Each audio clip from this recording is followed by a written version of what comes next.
ये iPhone XR कौन है भैया? अपना नाम चेंज करो।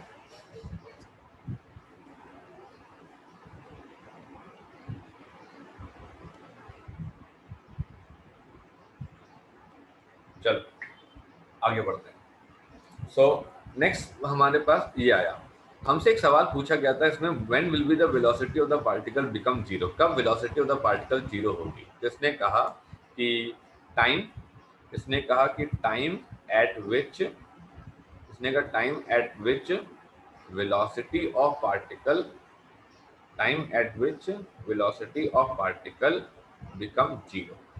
ठीक है, अब देखिए v is equal to zero होना है, तो इसने कहा हमसे कि 8t-15 वो पर्टिकुलर वेलोसिटी का एक्सप्रेशन है जो कि जनरल है।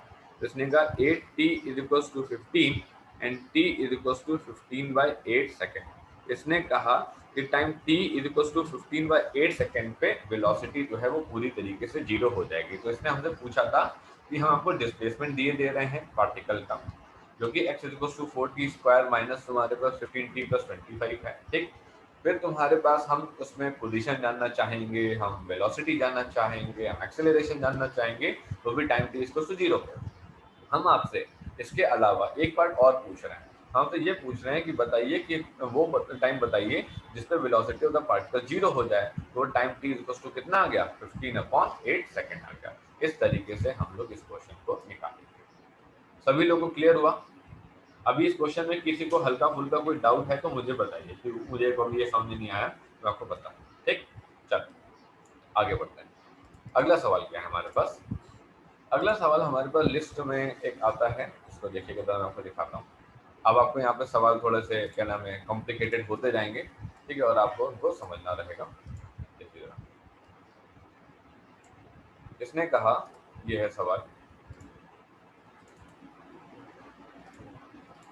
इन्होंने कहा था position of a object moving x axis is given by x is equals to a plus तुम्हारे पास bt², जिसमें इसने हमको a की वैल्यू भी दे दी है, इसमें इसने हमको जो है a की वैल्यू दे दी है तुम्हारे पास 8.5, b की वैल्यू दे दी है तुम्हारे पास 2.5, राइट।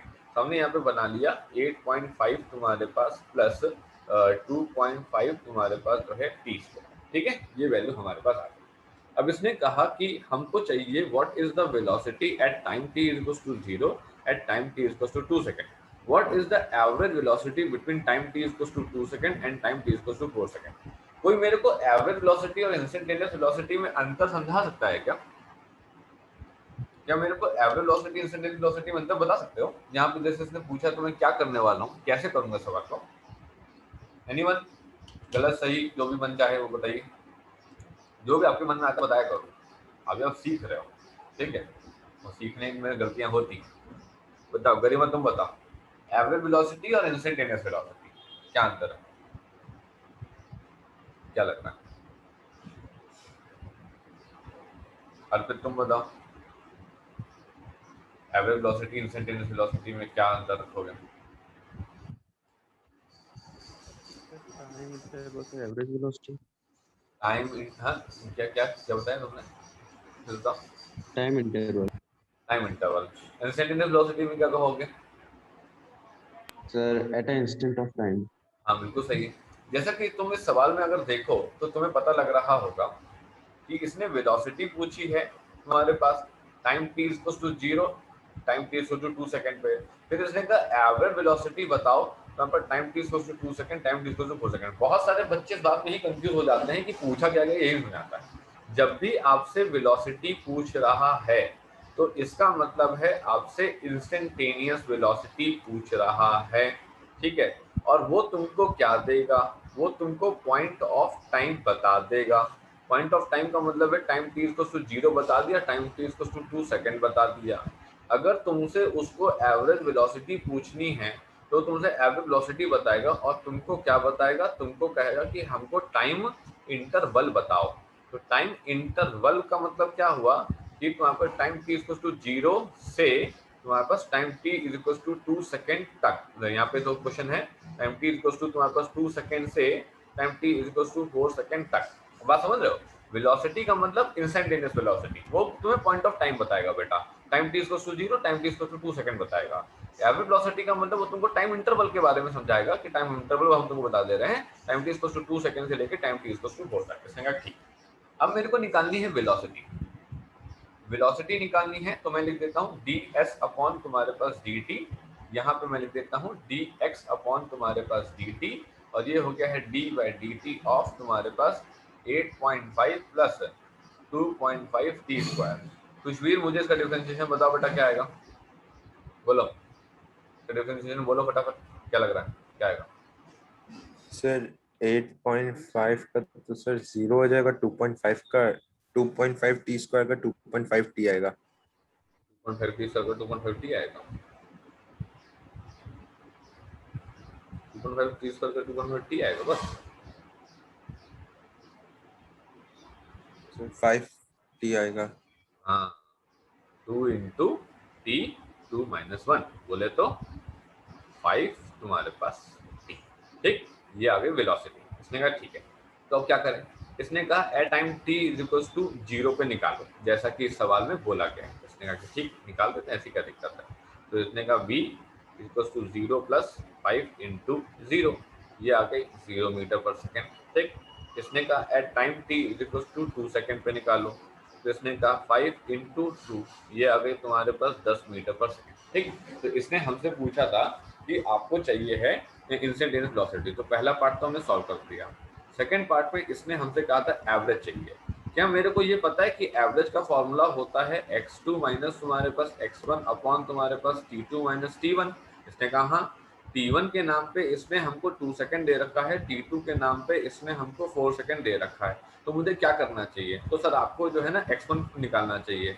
तो x1 का मतलब होता है 8.5 प्लस 2.5 इंटू तुम्हारे पास t1 square is equal to 8.5 plus तुम्हारे पास 2.5 इंटू t1 का स्क्वायर बोले तो 2 का स्क्वायर, इसका मतलब है 8.5 प्लस 2 का स्क्वायर 4, 4 इंटू 2.5 मतलब 10, तो ये कितना हो गया, ये हो गया 18.5, ठीक, 18.5 वैल्यू हो गई। इसने कहा हाँ, इसने कहा तो फिर आपको x2 भी निकाल लेना चाहिए, 8.5 प्लस तुम्हारे पास 2.5 इंटू तुम्हारे पास 4 का स्क्वायर, ठीक, 8.5 प्लस 16 इंटू 2.5, 16 दूनी तुम्हारे पास 32, 32 और 4 तुम्हारे पास 8 और 48, ये सॉरी 40, 40 और ये 48.5, ठीक, ये वैल्यू आ गई।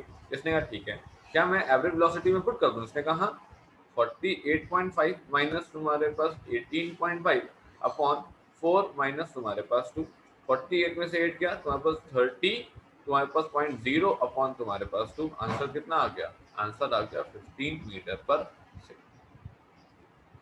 बताओ भाई, किसी को कोई आपत्ति हो इस सवाल में, नहीं नहीं मेरे को नहीं समझ आया तो बताइए, मैं आपको बताऊं। एनीवन हैविंग एनी डाउट, किसी भी तरीके की कोई आपत्ति है इसमें?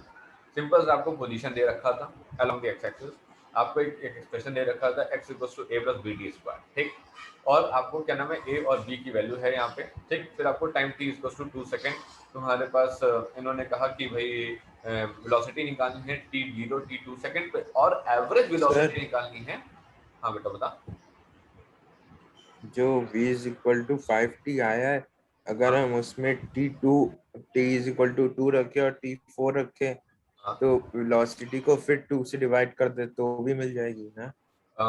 अगर हम इसमें तुमने कहा कि अगर सर हम इसमें v एवरेज की वैल्यू तुम कह रहे हो, v एवरेज होता है तुम्हारे पास इनिशियल प्लस तुम्हारे पास फाइनल, ठीक है, अपॉन तुम्हारे पास 2, और अगर इनिशियल को देखेंगे तो वी कैन से 5 इंटू तुम्हारे पास 2 और 5 इंटू तुम्हारे पास 4, और ये हो जाएगी 10 प्लस तुम्हारे पास 20 अपॉन 2। हाँ ऐसे भी मिल जाएगी, ऐसे भी मिल जाएगी, दोनों तरीके से कर सकते हैं ना। दोनों तरीके से कर सकते हो, लेकिन तुम्हारे इस मेथड में टीचर तुमको मार्क्स देगा नहीं, वो कहेगा काहे काहे नहीं दोगे, सही तो किया है, ठीक, सही तो किए हो, लेकिन बिल्कुल सही किए हो, लेकिन क्या है कि जब भी हम आपको ऐसा पोजीशन का कुछ दे देंगे, ठीक है, ऐसा पोजीशन कुछ दे देंगे, डिफरेंशिएशन करवा लेंगे, तो हम आपसे चाहेंगे कि आप जाकर के डिस्प्लेसमेंट का प्रॉपर फॉर्मूला लगाइए, आप टाइम इंटरवल का प्रॉपर फॉर्मूला लगाइए, आप पोजीशन 1 निकालिए, पोजीशन 2 निकालिए, उसको माइनस करके दिखाइए, तब जाकर के वो मानेगा।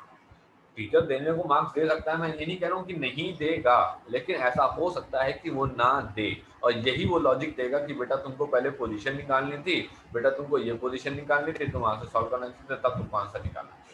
वो ऐसा कुछ बोल सकता है। ठीक है, क्लियर है बात सभी लोग को? चलो अगला सवाल करते हैं। अगला सवाल हमारे पास क्या है, मैं आपको करवाता हूँ, अगला सवाल को देखिएगा। इसने क्या बोला, इसने कहा कि थक तो नहीं रहे हो तुम लोग, ऐसा तो नहीं है पता लगे ना मैं बहुत ज्यादा लंबी क्लास हो जाए थक जाओ, जब थक गया ना तो मुझे बता देना, क्लास ओवर कर देंगे, ऐसे कोई वो नहीं है, कंपल्सन नहीं है। देखो जरा, एक तुम्हारे पास ये क्वेश्चन है,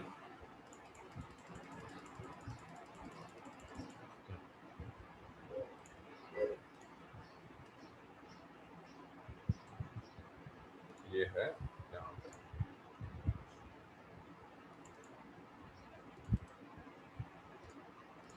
देख इस क्वेश्चन को जरा देखो सभी लोग, बहुत आसान सवाल है। इसने कहा कि हम आपको वेलोसिटी देंगे, इसने कहा लाओ दो वेलोसिटी लाओ, वेलोसिटी दी इसने 2t² प्लस तुम्हारे पास 5, ठीक, centimetre per second. Find the change in velocity of the particle during the time interval, time t equals to 1 second, t1 equals to this, तो एंड दिस। तो इसने कहा कि चेंज चाहिए, इसने कहा क्या चाहिए, इसने कहा चेंज चाहिए, चेंज इन वेलोसिटी चाहिए। इसने कहा ठीक है, चेंज वेलोसिटी का मतलब होता है v2 माइनस v1 चाहिए, ठीक है। इसने कहा v1 निकालेंगे at time t1 is equals to तुम्हारे पास कितना 2 सेकंड निकालेंगे, ओके। और v1 की वैल्यू कितनी आएगी, 2 इंटू तुम्हारे पास t1 स्क्वायर प्लस 5 आ जाएगी, 2 इंटू तुम्हारे पास 2 स्क्वायर प्लस 5 आ जाएगी, 2 का स्क्वायर 4, 2 8 प्लस 5 कितना 13 सेंटीमीटर पर सेकंड आ जाएगी। इसने कहा हाँ। फिर हम v2 निकाल लेंगे, 2 t2 स्क्वायर प्लस 5 आ जाएगी, 2 इंटू तुम्हारे पास t1 t2 है कितना, t2 है तुम्हारे पास 4 सेकंड है, ठीक। तो हम निकालेंगे 2 इंटू 4 का स्क्वायर प्लस तुम्हारे पास 5, 4 का square 16 into 2 32 plus 37 centimetre per second निकाल लेंगे। तो जैसा कि आपने बोला कि चेंज इन वेलोसिटी चाहिए, तो v2 माइनस v1 बोले तो 37 माइनस तुम्हारे पास 13, तो 7 में से 3 गया 4, 3 में से क्या 2, 24 सेंटीमीटर पर सेकंड आंसर हो गया, ठीक। अब इसने क्या बोला, इसने बताया, इसने कहा कि हम लोग को क्या चाहिए है, हम लोग को चाहिए है तुम्हारे पास एवरेज एक्सेलरेशन चाहिए ड्यूरिंग सेम इंटरवल। अब एवरेज एक्सेलरेशन का क्या फॉर्मूला होता है, तुम कहोगे कि क्या मतलब होता है एवरेज एक्सेलरेशन का, तुम कहोगे कि यार देखो, एवरेज तुम्हारे पास एक्सेलरेशन जो है वो होता है तुम्हारे पास चेंज इन वेलोसिटी अपॉन तुम्हारे पास टाइम इंटरवल, ठीक। इसने कहा कि चेंज इन वेलोसिटी मतलब 37 माइनस तुम्हारे पास 13 अपॉन 4 माइनस 2, तो ये हो गया तुम्हारे पास 24 अपॉन तुम्हारे पास 2, और ये हो गया तुम्हारे पास 12 सेंटीमीटर पर तुम्हारे पास कितना सेकंड स्क्वायर, ठीक। इसने कहा हाँ हो गया। अब इसने कहा नहीं नहीं मेरे को इंस्टेंटेनियस एक्सेलरेशन चाहिए, तो इसने कहा इंस्टेंटेनियस ले लो, क्या दिक्कत है, a इज इक्वल्स टू होता है तुम्हारे पास dv अपॉन dt, ठीक है। इसने कहा हाँ, लेकिन v तो हमको गिवन है, इसने कहा हाँ गिवन है, d बाई dt ऑफ तुम्हारे पास कितना 2t स्क्वायर प्लस तुम्हारे पास 5, इसने कहा हाँ। तो इसने कहा कि इसका क्या होगा, 2 इंटू टी स्क्वायर कितना हो गया 2t, 5 का कितना हो गया 0, तो ये कितना हो गया, ये हो गया 4t। तो एक्सेलरेशन का एक्सप्रेशन कितना आ गया 4t आ गया। इसने कहा ये चीज मेरे को 4 सेकंड पे चाहिए, तो इसने कहा ठीक है। तो इसने कहा कि एट तुम्हारा time t is equals to 4 second पे इससे एक्सेलरेशन चाहिए, तो 4 इंटू 4 किया, तो आंसर कितना आया, आंसर आया 16 सेंटीमीटर पर सेकंड स्क्वायर। इस तरीके से बताइए, कोई डाउट इस पे, किसी भी तरीके के क्वेश्चन से आपसे वेलोसिटी पूछी थी, आपने वेलोसिटी निकाली, आपसे चेंज इन वेलोसिटी पूछी थी, आपने चेंज इन वेलोसिटी निकाली, आपसे एवरेज एक्सेलरेशन पूछा था, आपने change in velocity upon change in time निकाल दिया, आपसे इंस्टेंटेनियस एक्सेलरेशन पूछा था, आपने dv बाई dt किया और तुम्हारे पास एक्सप्रेशन निकाल लिया, उसमें टाइम पुट कर दिया और आंसर आ गया। इसका मतलब है कि whenever I am asking you about the instantaneous property, you need to differentiate, and I am asking you for the average property, you need to put the change। आप change put करिए, answer निकालिए, काम खत्म। क्या बात clear हो रही है सभी लोग को? थोड़ा मोड़ा कहीं डाउट तो नहीं हो रहा कहीं पे भी, बिल्कुल भी कि ऐसा नहीं है, ऐसा नहीं है, ऐसा हो गया, वैसा हो गया, ठीक। चलो एक सवाल और कराते हैं आपको, जरा सवाल को देखना क्या बोला इसने। इसने कहा कि यहाँ पे ये जनरल क्वेश्चन चल रहे हैं आपके एग्जाम में आते हैं, आपको तैयार रहने चाहिए सारे सवाल, ठीक। देखो ये सवाल क्या कहता है? ये सवाल कहता है कि the distance x of a particle moving in one dimension under the action of a constant force is given by t is equals to तुम्हारे पास under root of x plus तुम्हारे पास 3, right? Find the displacement of the particle when its velocity is तुम्हारे पास जो है 0। इसने कहा कि हमें डिस्प्लेसमेंट ऑफ अ पार्टिकल चाहिए जब वेलोसिटी हो 0। इसने कहा कुछ तो दिया ही नहीं, इसने कहा सब कुछ तो दिया है, देखो ना ध्यान से। t minus 3 is equals to हो गया है तुम्हारे पास रूट x। इसने कहा स्क्वायरिंग बोथ साइड करो। t माइनस 3 का तुम्हारे पास जो है होल स्क्वायर इक्वल्स टू हो गया क्या, रूट x का होल स्क्वायर। इसने कहा कि t स्क्वायर प्लस तुम्हारे पास 9 minus 3 to the 6t is equals to हो गया है तुम्हारे पास x।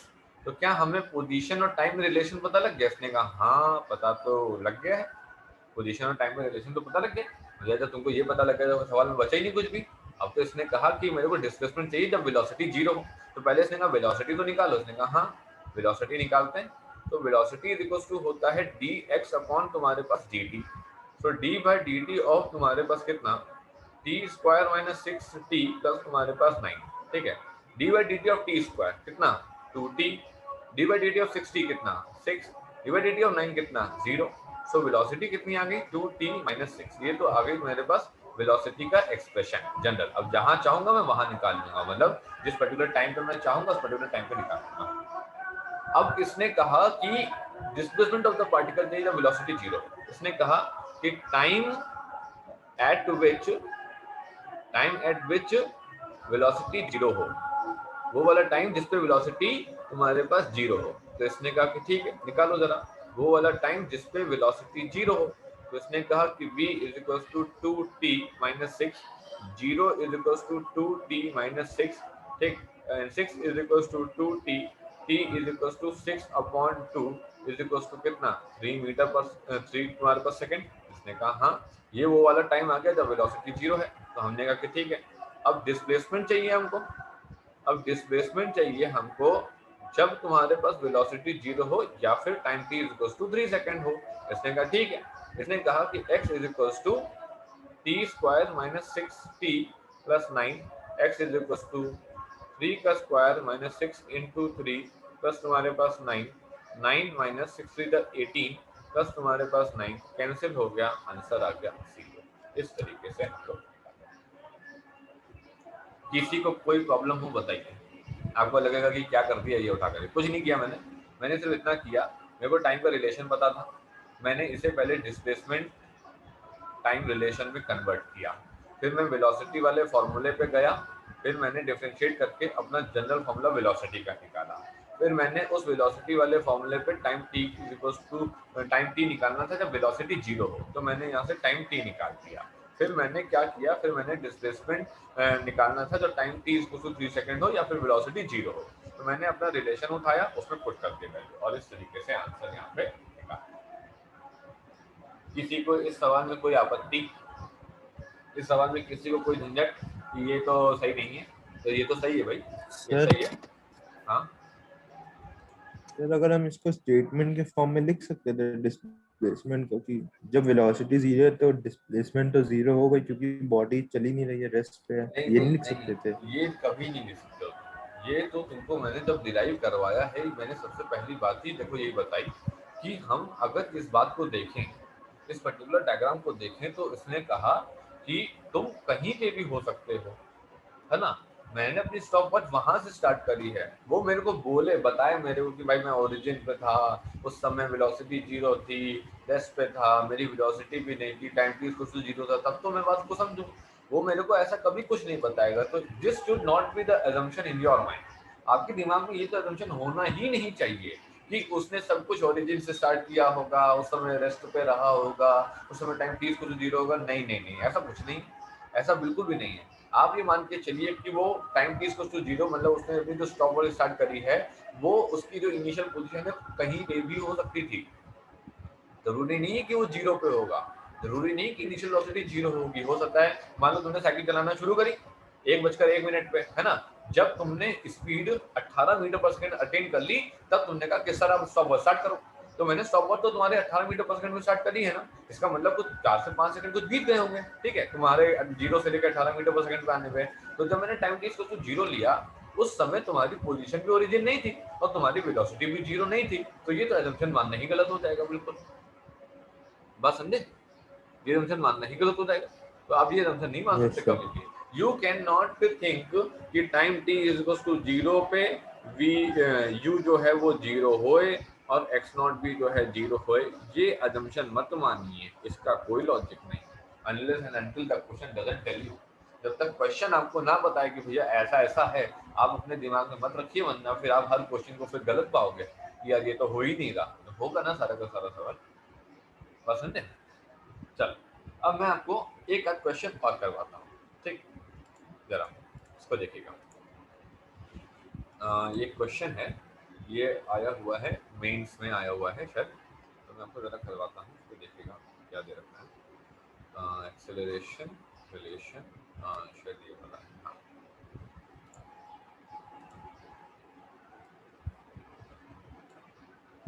इसने कहा कि ये है यहाँ पे, देखो जरा, इसने कहा कि the relation between the t and x is t equals to ax square plus bx express the instantaneous acceleration in terms of instantaneous velocity. ये क्या बोला जरा सुनना।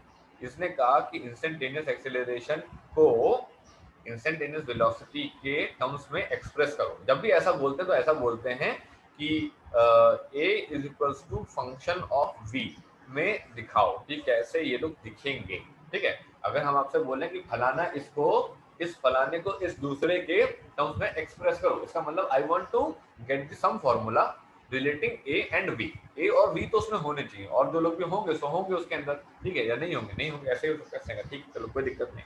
अब इसने कहा कि ठीक है सर, जैसे सपोज इसको मैं थोड़ी देर के लिए AC मान ले रहा हूँ, ठीक है, या थोड़ी देर के लिए मैं इसको AT मान ले रहा हूँ, considering it to be instantaneous acceleration. ऐसा क्यों किया आपने, ऐसा क्यों किया, आपको क्या दिक्कत थी मानने में? हमने ऐसा इसलिए किया क्योंकि यहाँ पे A जो है वो कांस्टेंट के टर्म में दे रखा है और B जो है वो कांस्टेंट के टर्म में दे रखा है। तो अगर मैं A और A लिख दूंगा तो आप सोचोगे लो दोनों काट दो, काम खत्म। नहीं, काटना नहीं है, इसलिए मैंने AT डाल दिया। ठीक है, वैसे ऐसा तभी करना जब तुमको कांस्टेंट में ऐसे कुछ फंसा हुआ A मिल जाए। अगर ऐसा नहीं होता तुम अपना A इस्तेमाल करना, हमें कोई इशू नहीं इस बात से। ठीक, इसने कहा ठीक है चलो। अब यहाँ पे देखते हैं, अब यहाँ पे बड़ी मुसीबत ये है कि time t is equals to ax square plus तुम्हारे पास जो है bx दे रखा है। ठीक है, हमको अभी तक सब पोजीशन और टाइम के रिलेशन में ना x हमेशा LHS में खड़ा होता दिखता था और टाइम t जो है हमेशा RHS में खड़ा होता दिखता था। लेकिन सर यहाँ तो मामला उल्टा हो गया, और ऐसा क्यों हुआ? अब हम क्या करेंगे, हम तो सॉल्व ही नहीं कर पाएंगे। सर क्यों नहीं कर पाओगे? इसने कहा तुम्हें क्या चाहिए? इसने कहा कि देखो सर मुझे क्या चाहिए ना, मेरे को चाहिए है वेलोसिटी, मेरे को चल चाहिए है वेलोसिटी, मुझे बताओ मैं कैसे निकालूं। तो उसने कहा देखो बहुत सीरियस कंसेप्ट है, v इज इक्वल्स टू होता है क्या, dx अपॉन dt। उसने कहा हाँ होता तो है, यही तो होता है। उसने कहा कि क्या मैं इसको डिफरेंशिएट करूं? इसने कहा किसके रिस्पेक्ट में करोगे? इसने कहा कि क्या तुम ये कह सकते हो कि जो t है वो फंक्शन ऑफ तुम्हारे पास x है इस समय? इसने कहा हाँ, तो x के रिस्पेक्ट में कर लो, क्या जा रहा है, x के रिस्पेक्ट में कर लेते हैं। इसने कहा ठीक है सर चलो कर लेते हैं। तो dt अपॉन तुम्हारे पास dx इज इक्वल टू, बताओ भैया गरिमा डिफरेंशिएशन बोलो जरा, कितना क्या आएगा इसका, बोलो डिफरेंशिएशन क्या आएगा? dt अपॉन dx करना है तुमको। सर एक कांस्टेंट से ए, मतलब ए बाहर से डी हाँ ठीक, डी फिर a बाहर हो गया, सर 2x, सर हाँ 2x 2x बिल्कुल सही, plus plus sir, sir b and d plus b, खत्म। dx नहीं तो dx by हाँ, तो dt ये लिखोगे ना, dx अपॉन dt क्यों लिखोगे? dx अपॉन dx लिखोगी, x के रिस्पेक्ट में कर रही हो ना, dx अपॉन dx लिखोगी ना भाई, तुम x के रिस्पेक्ट में कर रही हो और तुम्हारा x के रिस्पेक्ट में फंक्शन भी है, तो कट जाएगा कट जाएगा कट जाएगा, तो अंत में क्या आएगा, 2ax प्लस b आएगा, बस हो तो गया। अब तुम लोग कहोगे कि ठीक है ये तो कर लिया, अब क्या चाहते हो? अब ये चाहता हूं मैं कि मैं इसे dx पर dt लिख दूं। ऐसा क्यों कर रहा हूं? ऐसा इसलिए कर रहा हूं क्योंकि मुझे वेलोसिटी चाहिए। इसने कहा कि चलो ठीक है भाई, इसका मतलब वेलोसिटी मिल गई 1/2ax प्लस b। लेकिन सर एक मिनट, सवाल तो अभी खत्म नहीं हुआ। सवाल तो इसने ये कहा है कि a को dv बाई dt के फॉर्म में चाहिए। इसने कहा हाँ यार चाहिए तो है, अब क्या करा जाए? इसने कहा एक काम करते हैं सर, देखो अब यहाँ पर दिमाग लगाना अपना जरा थोड़ा सा, ठीक। इसने कहा कि देखो वेलोसिटी मिल गया अपने को चाहिए एक्सेलरेशन, ये हो गया है dv अपॉन तुम्हारे पास dt। तुम कहोगे हाँ एक काम कर सकते हैं क्या इसमें यहाँ पे dx से मल्टीप्लाई करें, यहाँ पे dx से मल्टीप्लाई करें, m एंड d बाय तुम्हारे पास जो है dx। इसने का क्या फायदा हुआ इससे? इसने का फायदा ये हुआ कि मैं इसे लिख पाऊंगा dv अपॉन तुम्हारे पास dx, ठीक है, और तुम्हारे पास कितना, और तुम्हारे पास जो है dv अपॉन तुम्हारे पास dx, और इसे लिख पाऊंगा मैं तुम्हारे पास dx अपॉन dt। इसने कहा हाँ ठीक है, dx अपॉन dt लिख पाओगे आप, dx अपॉन dt की वैल्यू है भी आपके पास, और dv अपॉन dx आपको सॉल्व करना पड़ेगा सर, बात तो सही, dv अपॉन dx सॉल्व करना पड़ेगा। इसने कहा ठीक है चलो लेकर के आते हैं। अब आया v ने कहा कि भाई हमको dv अपॉन dx चाहिए। इसने कहा कि लगा सकते हैं, कहाँ लगा सकते हैं, कोई दिक्कत नहीं।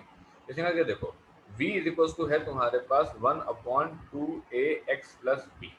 मैंने कल आपको डिफरेंशिएशन करना सिखाया था, आपको याद है मैंने आपको सिखाया था कि बेटा y होता है, ऊपर u होता है, नीचे तुम्हारे पास v होता है ना। फिर जब हम लोग dy बाई dx कर लेते हैं तो क्या होता है, तो vx का पर सर पहले होल स्क्वायर करना होता है, फिर सर तुम्हारे पास क्या नाम है vx को सर जो है रोकना होता है, फिर ux का सर डिफरेंशिएशन करना होता है, फिर माइनस करना होता है, फिर ux को रोकना होता है, फिर vx का डिफरेंशिएशन करना होता है। क्लियर है ना ये बात? ये मैंने कल आपको पढ़ाया था डिफरेंशिएशन में, तुम कहोगे हाँ पढ़ाया तो था, ठीक है। अब चलो मैं डिफरेंशिएशन कर लेता हूँ। तो डिफरेंशिएशन में इसको मैं क्या बोल देता हूँ, इसको मैं ux बोल देता हूँ, इसको मैं तुम्हारे पास vx बोल देता हूँ। अब आपका fx, gx, lx, mx जो मन चाहे वो बोल लो, मैथमेटिक्स ने आपको बिल्कुल इजाजत दे रखी है, जो मन चाहे, जो सिंबल पसंद है वो इस्तेमाल करो, जरूरी नहीं है कि u और v से आपको पढ़ना है, जैसे मन चाहे वैसे करो, ठीक है। ठीक है चलो अब मैं क्या चाहता हूँ, मैं फॉर्मूला लगाता हूँ। इसने कहा ठीक है लगाओ फॉर्मूला। तो मैंने लिखा dv अपॉन तुम्हारे पास dx इज इक्वल टू यहाँ पे, ठीक है, ये फॉर्मूला लगाने जा रहे हैं हम। तो हमने फॉर्मूला लगाया, हमने कहा नीचे कौन है, इसने कहा नीचे है 2ax प्लस b का whole square, 2ax plus b का होल स्क्वायर, ठीक। फिर हमने रोका 2ax प्लस b को, हमने रोका, रुक जाओ भाई। तो इसने कहा कि d बाई dx ऑफ करेंगे हम लोग 1, माइनस 1 को हमने रोका, फिर हमने कहा d बाई dx ऑफ तुम्हारे पास 2ax प्लस b हम लोग करेंगे, ठीक। हमने कहा ठीक कोई दिक्कत नहीं। हमने कहा कि 2ax प्लस तुम्हारे पास b, ठीक है, 1 का डिफरेंशिएशन कितना 0 minus 1 into D by D x of 2ax plus b का कितना होगा, ये होगा 2a प्लस तुम्हारे पास 0 अपॉन कितना, अपॉन तुम्हारे पास 2ax प्लस तुम्हारे पास b का होल स्क्वायर, ठीक। ये हो गया है 0, ये हो गया है माइनस तुम्हारे पास 2a, ये हो गया है 2ax प्लस तुम्हारे पास b का होल स्क्वायर, और ये वैल्यू आई है -2a अपॉन 2ax प्लस तुम्हारे पास b का होल स्क्वायर। हमने कहा ठीक है। पर सर हम एक बात जानते हैं, इसमें क्या जानते हो, इसमें हम ये जानते हैं कि जो v है ना वो 1 अपॉन 2ax प्लस b होता है, इसमें है यहाँ पे इस क्वेश्चन में। इसने कहा कि बट v जो है वो 1 अपॉन 2ax प्लस b है। तो इसने कहा कि उस हिसाब से अगर देखा जाए तो यहाँ पे हम लोग लिख सकते हैं -2a इंटू तुम्हारे पास b स्क्वायर। इसने कहा हाँ लिख सकते हैं कोई दिक्कत नहीं। तो इसने कहा कि ये निकाल रहे थे आप dv बाई dx निकाल रहे थे, इसने कहा हाँ। तो हम यहाँ पे लेकर के आए और हमको ये पता लगा कि हम इसे जो है -2a इंटू वी स्क्वायर लिख सकते हैं। इसने कहा ठीक है। अब हम यहाँ पे पुट करें, हमने कहा कि -2a इंटू तुम्हारे पास वी स्क्वायर, ठीक है, इंटू dx अपॉन तुम्हारे पास dt। अब तुम कहोगे dx अपॉन dt कुछ सुना हुआ लग रहा है, dx अपॉन dt सुना हुआ क्या लग रहा है, dx अपॉन dt ही तो तुम्हारे पास वेलोसिटी होता है। इसने कहा हाँ। इसने कहा फिर आंसर कितना हुआ -2a v square into v, और आंसर कितना हो गया -2a v क्यूब, और ये हो गया अपना क्या आंसर। आई बात समझने? तो ये तुम्हारे पास इंस्टेंटेनियस एक्सेलरेशन था, तो इसका मतलब instantaneous acceleration is equals to -2a हमारे पास v, so this would be the answer. ये आंसर। बताइए इस क्वेश्चन में किसी को कुछ दुविधा हो तो मुझे बताइए, कि आपको नहीं समझ आया मैं आपको दोबारा बता देता हूँ, मुझे कोई दिक्कत नहीं। Anyone having any doubt? इस क्वेश्चन में कुछ उल्टा फुल्टा किया गया है, उल्टा फुल्टा एक्चुअल में कुछ किया नहीं गया है। अभी तक हमको x जो है दिया जाता था t स्क्वायर के डिपेंडेंसी पे, अब हमको t दे दिया x की डिपेंडेंसी पे। कुछ नहीं करना है, उल्टा डिफरेंशिएशन मार करके तो सीधा कर लेना बस, ठीक है। तो हमने पहले क्या किया, हमने पहले dt बाई dx मारा, ठीक है, पहले हमने dt बाई dx मारा, फिर हमने dx बाई dt कर लिया, ठीक है। dx बाई dt ही हमारा कौन था, वेलोसिटी था। हमने यहाँ पे ये एक्सप्रेशन उठा के लिखा ताकि हम एक्सेलरेशन और वेलोसिटी में रिलेशन निकाल पाए। ये वेलोसिटी में रिलेशन निकाला, और ये तो मैंने सिंपल सा एक क्या नाम है डिफरेंशिएशन मारा है, जो कि u अपॉन v के फॉर्म में है। जब मैंने ये डिफरेंशिएशन मारा तो मुझे अंत में ये पता लगा कि इसमें लिख सकता हूँ, मैंने यहाँ पर पुट कर दिया और इस तरीके से मेरा आंसर आ गया। क्लियर है क्या सभी लोग को? ये बात एकदम क्लियर है? किसी को इसमें कोई डाउट है हल्का फुल्का छोटा मोटा तो मुझे बताइए। डाउट नहीं होना चाहिए मुझे, अभी आपको मुझे बहुत हैवी न्यूमेरिकल कराना है, डाउट होगा तो फिर कैसे चलेगा काम। क्लियर है सभी लोग को? चलो आगे बढ़ते हैं। अब मैं आपको एक सवाल और कराता हूँ, ठीक। अब मैं एक सवाल आपको इंटीग्रेशन में कराता हूँ, ठीक है। आपको मैंने डिफरेंशिएशन में काफ़ी सवाल कराए, अब मैं आपको एक इंटीग्रेशन में सवाल कराता हूँ, ठीक है। मतलब सवाल और भी हैं लेकिन अभी तो एक ही हो पाएगा समय के हिसाब से। देखते हैं जरा। इसने कहा कि ये तुम्हारे पास हो गया है क्वेश्चन यहाँ पे और ये यहाँ पे। देखो इसने कहा the acceleration of a particle in metre per second square is given by a equals to 3t square plus 2t plus 2 if the particle starts with velocity v equals to 2 metre per second at time t equals to 0 find the velocity at the end of the 2 second. ठीक है, अब तुम कहोगे कि अच्छा क्या दिया है? दिया ये है कि हमको एक्सेलरेशन दे रखा है ना, हमको जो है एक्सेलरेशन दे रखा है तुम्हारे पास कितना 3t स्क्वायर प्लस तुम्हारे पास 2t प्लस 2 और हमसे कहा है कि at time t is equals to 0 पे पार्टिकल की जो वेलोसिटी है वो 2 मीटर पर सेकंड है। तो इसने कहा कि ठीक है at time t is equals to तुम्हारे पास 2 सेकंड पे पार्टिकल की वेलोसिटी क्या होगी ये जानना चाह रहे हैं।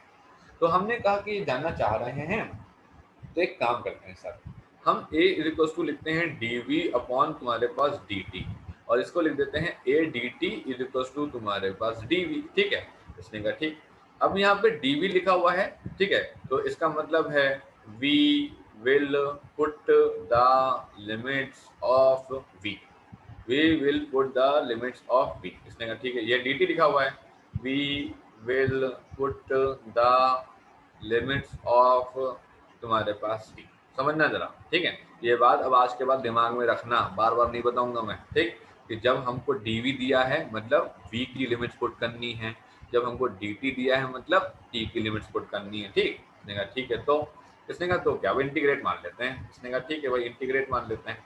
अब क्या a की लिमिट से कोई लेना देना है? नहीं, इसने नहीं, a की लिमिट से क्या लेना देना है? आपने बताया तो dt लिखा है dv लिखा है, तो एक काम करो, देखो 3t स्क्वायर जो कि a का फॉर्मूला है 3t square plus 2t, 3t square plus तुम्हारे पास 2t प्लस तुम्हारे पास t 2, ठीक है, इनटू तुम्हारे पास dt, यहाँ पे एक मारो इज इक्वल्स टू यहाँ लिखो dv, एक यहाँ मारो, यहाँ पे क्या करना है time t is equals to लिखना है तुम्हारे पास time t1 is equals to 0 second है ना, और यहाँ पे लिखना है time t is equals to तुम्हारे पास कितना time t2 is equals to तुम्हारे पास 2 सेकंड। इसने कहा ठीक है कोई दिक्कत नहीं। यहाँ पे क्या लिखना है? यहाँ पे लिखना है v1, यहाँ पे लिखना है तुम्हारे पास v2। आई बात समझ में? अब अगर मैं आपसे कहता हूँ कि यार अपने को इंटीग्रेशन ऑफ dx करना है तो तुम कहोगे इंटीग्रेशन ऑफ x की पावर आपको इंटीग्रेशन ऑफ 1 dx करना है, आप कहोगे इंटीग्रेशन ऑफ x की पावर 0 dx करना है, आप कहोगे इसका आंसर तो मुझे पता है सर, इसका आंसर होता है x की पावर 0 प्लस 1 अपॉन तुम्हारे पास 0 प्लस 1। इसका मतलब आंसर कितना आ गया? आंसर आ गया x। इसका मतलब इंटीग्रेशन ऑफ dx कितना होता है? ये होता है x। क्लियर है ना? इंटीग्रेशन ऑफ dx कितना होता है? ये होता है तुम्हारे पास x। इसने कहा ठीक है, इसी तर्ज पे लेकर के आते हैं। इसने कहा कि ठीक है, अब जब भी आप लिमिट्स पुट करोगे ये जो यूनिट पुट करी गई है ये नहीं पुट की जाती है कभी भी, ध्यान दीजिएगा। Unit, never put the unit, never put the unit, unit मत पुट करना, उसकी कोई जरूरत नहीं है, ओनली पुट द वैल्यूज, ठीक। इसने कहा ठीक है। इसने कहा कि क्या ये T2 और T1 लिखना जरूरी है?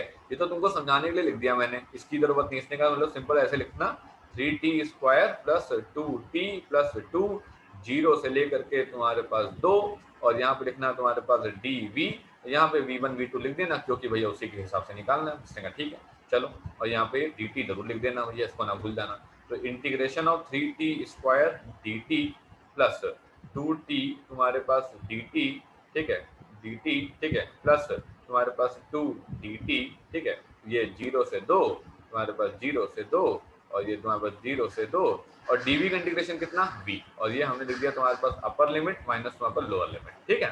इसने कहा ठीक है, 3 बाहर निकाल लिया। t स्क्वायर का इंटीग्रेशन, t स्क्वायर dt का इंटीग्रेशन बोले तो t की पावर 2 प्लस 1 अपॉन तुम्हारे पास 2 प्लस 1, c मत लगा देना, डेफिनेट इंटीग्रेशन चल रहा है, ठीक है। तो t की पावर 2 प्लस 1 अपॉन तुम्हारे पास 2 प्लस 1, ठीक, ये अपर लिमिट लगी 2, ये लिखी 0, 2 बाहर निकाल लिया। t का इंटीग्रेशन, t की पावर 1 प्लस 1 अपॉन तुम्हारे पास 1 प्लस 1, ठीक, और ये हो गया तुम्हारे पास कितना 2 और 0, ये आ गया 2, 1 का इंटीग्रेशन कितना t, ठीक है। तो ये कितना हो गया 2 और 0, और ये कितना हो गया, ये हो गया v2 माइनस v1, ठीक। इसने कहा ठीक, कोई दिक्कत नहीं। अब इसने कहा 3 इंटू तुम्हारे पास t क्यूब अपॉन तुम्हारे पास 3, और ये हो गया 2 और 0, ये हो गया 2 t स्क्वायर अपॉन तुम्हारे पास 2, ये हो गया 2 और 0, ये हो गया 2 तुम्हारे पास t, और ये हो गया है 2 और 0, और ये हो गया है v2 माइनस v1, ठीक, समझिएगा जरा। 3 से 3 काट दें, इसका क्या लेना देना है, 2 और 0 से 2 से 2 काट दें, इसका भी क्या लेना देना है, हाँ ठीक है। अब t क्यूब में पुट करो, 2 का क्यूब माइनस 0 का क्यूब, ठीक, प्लस तुम्हारे पास 2 का स्क्वायर माइनस 0 का स्क्वायर, प्लस तुम्हारे पास 2 into 2 minus 0 is equals to कितना, v2 माइनस v1, राइट। 2 का क्यूब कितना 8, 2 का स्क्वायर कितना 4, 2 टू कितना 4, v2 माइनस तुम्हारे पास वैल्यू आई तुम्हारे पास ये। इसने कहा हाँ, तो भाई अब इसने कहा क्या चाहिए था, इसने कहा हम लोगों को v2 की वैल्यू चाहिए थी, v2 की वैल्यू चाहिए थी, जबकि अपन लोगों को v1 की वैल्यू 2 पता है। इसने कहा अच्छा चलो ले आओ। इसने कहा हाँ ले आते हैं, अभी क्या दिक्कत है, अभी ले आते हैं। लो, इसने कहा देखो 8 + 4 + 4, 4 + 4 8, 8 16, 16 प्लस तुम्हारे पास v1 is equal to v2, 16 plus तुम्हारे पास 2 is equal to v2, 18 metre per second, और ये हो गया अपने पास आंसर। इस तरीके से लोग करते हैं। बताओ भैया, किसी को कोई ऑब्जेक्शन, कोई परेशानी इस बात पे? अब मुद्दा ये है कि ये कैसे पता चलेगा कि हमें कब इंटीग्रेट करना है, कब डिफरेंशिएट करना है, आपको तो पता है, हमें कैसे पता चलेगा? देखो भैया सीधी सी बात है, अगर तुमको क्या नाम है, पोजीशन से तुमको वेलोसिटी निकालनी पड़ जाए, ठीक, वेलोसिटी से तुमको जो है एक्सेलरेशन निकालना पड़ जाए, ठीक है, मतलब ऊपर की तरफ अगर जाओगे तो तुमको क्या करना पड़ेगा, तुमको करना पड़ेगा डिफरेंशिएशन, ठीक। इसने कहा ठीक। अगर तुमको तुम्हारे पास एक्सेलरेशन से तुम्हारे पास तुमको वेलोसिटी निकालनी पड़ जाए, ठीक, और तुमको वेलोसिटी से तुम्हारे पास पोजीशन या फिर कुछ डिस्प्लेसमेंट जैसा कुछ निकालना पड़ जाए, तो तुम नीचे उतरोगे, और नीचे उतरते वक्त क्या करते हैं, इंटीग्रेशन। फंडा क्लियर हुआ क्या सभी लोगों को? कहीं कोई डाउट, कहीं मन में कोई डाउट नहीं फंसनी चाहिए भैया। देखिए ये बेसिक है आपका, बेसिक बहुत इंपॉर्टेंट है, आप समझ लीजिए बेसिक की ही इंपॉर्टेंस है, बाकी सबको तुम लोग कर ही ले जाओ, कौन सी बड़ी बात है। समझ आया अभी लोग को? कहीं किसी के मन में कोई डाउट तो नहीं है किसी भी तरीके का? अभी न्यूमेरिकल बहुत है, न्यूमेरिकल खत्म नहीं हुआ है, न्यूमेरिकल का कभी अंत होगा नहीं, फिजिक्स है ही ऐसी, न्यूमेरिकल का कभी अंत नहीं होगा, ठीक है। बस ये है कि आपको जो है चीज़ें आ रही हैं, नहीं आ रही हैं, ठीक, ये ठीक है। चलिए अब क्लास कंप्लीट करते हैं, क्लास का टाइम भी हो चुका है, ठीक। अब इसको एक बार रिवाइज कर लीजिएगा अच्छे से, अब हम लोग कल पढ़ेंगे, कल देखेंगे, इसको रिवाइज कर लीजिएगा, ठीक है। कहीं कोई डाउट है मुझसे पूछ जरूर लीजिएगा, ठीक, ताकि आपको ये क्लियर हो जाए। इसीलिए मैंने क्लास थोड़ी आज लंबी ले ली, 2 घंटे की, वैसे 2 घंटे क्लास हमको भी लेते नहीं है, 1.5 घंटे की मोर देन सफिशिएंट रहती है, ताकि मैं आपको कुछ पार्ट कंप्लीट करा पाऊँ, ठीक है। चलिए कल मिलते हैं शाम को।